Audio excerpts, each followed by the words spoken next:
Chapter 72, The Mountain Rumble. Rico, too, stood at the mouth of the cave. Rosum, Unit 7134. Are you in here? The only response was his own flat voice echoing back. But he sensed movement somewhere down the tunnel, so he switched on his headlights, raised his rifle, and marched inside. The Rico marched past animal bones and rock piles and wide cracks in the walls. His blocky head swiveled from side to side, scanning for any sign of Roz, but she was nowhere to be found. So he turned and marched back toward daylight. And then a deafening roar filled the cave. From the shadows flew a giant body. Mother Bear charged into the robot and smashed him against a wall. Then Nettle and Thorn jumped in, and together the family went to work. They rammed his legs, they slashed his chest, they muscled him to the ground. On his way down, Rico, too, squeezed the trigger. There was a flash of blazing light, and the walls began to crumble. Nettle grabbed her brother by the scruff and pulled him outside as an avalanche of rock thundered behind him. Mother Bear howled. The rifle exploded. Stones clanged against Rico, too. The avalanche slowed and settled as a cloud of dust billowed out from the cave. Mother? Nettle peered into the darkness. I'm here, said a weak voice. The young bears dashed inside and found their mother half buried. They pulled heavy stones from her body and dusted her off. I have broken bones, she rasped, but they will heal. Where's the robot? Rico two's headlights switched back on. Stones tumbled as the robot staggered to his feet. His body was scratched and scraped. His head was badly dented. His left arm was completely useless. So, thwop, it was tossed aside. Then the one-armed robot limped out of the cave and continued the hunt for Roz. Don't worry about me, Mother Bear growled to Nettle and Thorn. Kill the robot. With his heavy limping and his grinding gears, Rico, too, was easy to track. The young bears caught up with him as he was entering a grove of pines. But they didn't attack. Not yet. There was a better place to finish him off up ahead. So they hung back and followed him across the mountainside. The distant rumble of the waterfall grew louder with each passing minute, and then a slash of white appeared through the trees.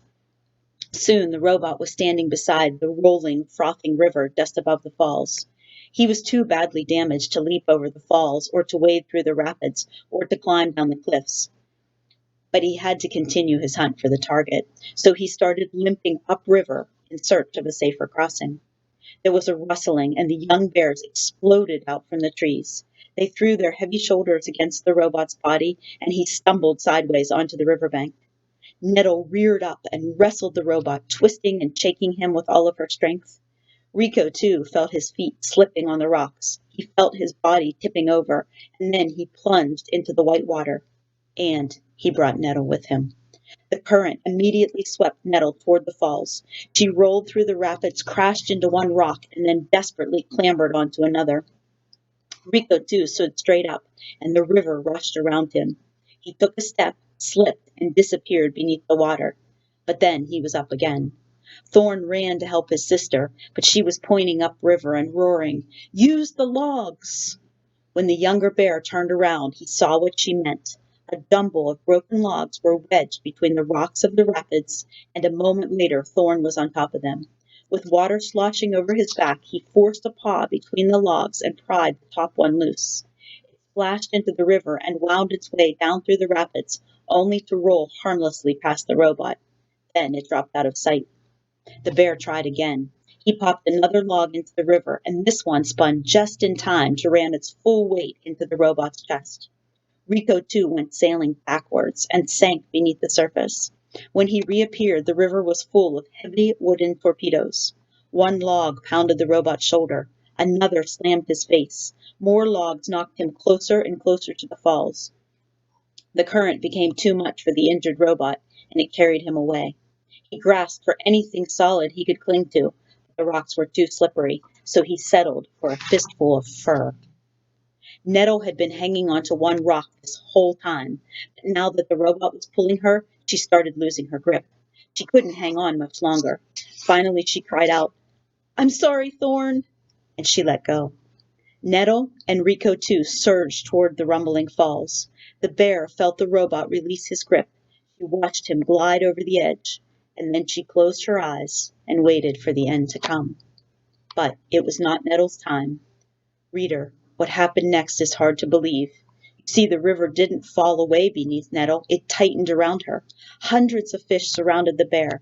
They pressed their faces into her fur, they thrashed their tails against the current, and they slowly pushed her away from the edge. Farther and farther they went, gradually moving upriver until Nettle's brother pulled her from the water. The bears collapsed onto the riverbank, and when they looked down, they saw hundreds of fish looking back up. "Thank you," roared Nettle. "I'll never eat fish again." The fish smiled and sank into the rapids.